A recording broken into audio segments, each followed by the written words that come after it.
Good morning from Baltimore. We are here in the ballroom getting ready to start Bible study.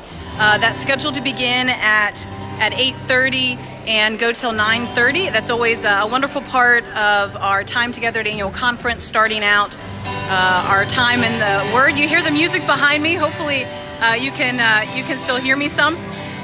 But we are going to be at 9:30 starting plenary session and going then into our opening business, and then the bulk of the morning is going to be spent on what's listed as I'm sorry, I'm going to move out in the hallway. We're going to spend the bulk of the morning we're starting with wonderful music, praise and worship music as we start and get ready for Bible study this morning. So as we continue through our sessions today, we're going to be spending the morning on what is listed as a Samoan Circle process, and that's going to be kind of a debriefing of General Conference. There will be our lay leader and some other leaders in the conference, especially those representing some of the various groups who are involved in advocacy around human sexuality. And there's going to be some discussions and just reflecting on our discussions around human sexuality, General Conference, and those topics in general. And that's what the bulk of the morning is going to be doing. We don't anticipate legislation or resolutions coming up until this afternoon. And then it's going to get very interesting because we've got lunch scheduled for 12:15 to 1:45. And then plenary is going to begin at 2, scheduled to have greetings from the mayor of Baltimore.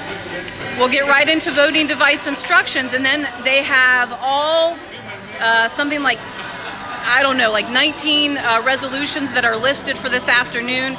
There's a lot of work to be done, and we're trying to fit these into not only today and really this afternoon and tomorrow, because Saturday is blocked to be a celebration and a focus on young people's ministry. And so I think a big question is how the body is going to deal with all of the legislation that's before it. You can find that legislation on the conference webpage. Look under resolutions on the annual conference event page. There's also other pieces of legislation that are going to need to be voted on during this annual conference session, including things like the budget and other pieces of legislation and actionable items from our administrative committees. There's a list of churches that we'll need to take one by one, there are motions for closure. And so there's a lot of work for this body to do. So your prayers not only for the sense of the body, but also for the efficiency of the body and for our bishop, our presiding officer. She leads us through that. Also this afternoon, after we receive information about the voting devices, is when we're scheduled to begin election of delegates. We'll be electing 6 clergy and 6 lay delegates for General Conference, an additional 6 clergy and 6 lay for jurisdictional conference. Our delegation for jurisdictional conference is basically twice as big as our General Conference delegation. And then our conference elects 4 alternates, 4 clergy and 4 laity alternates for jurisdictional conference.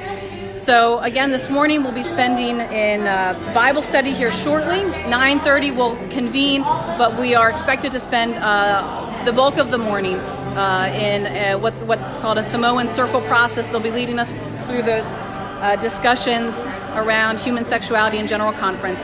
And so the work of the conference that you kind of think of with the voting and work is not scheduled to begin until we reconvene after lunch at 2 p.m.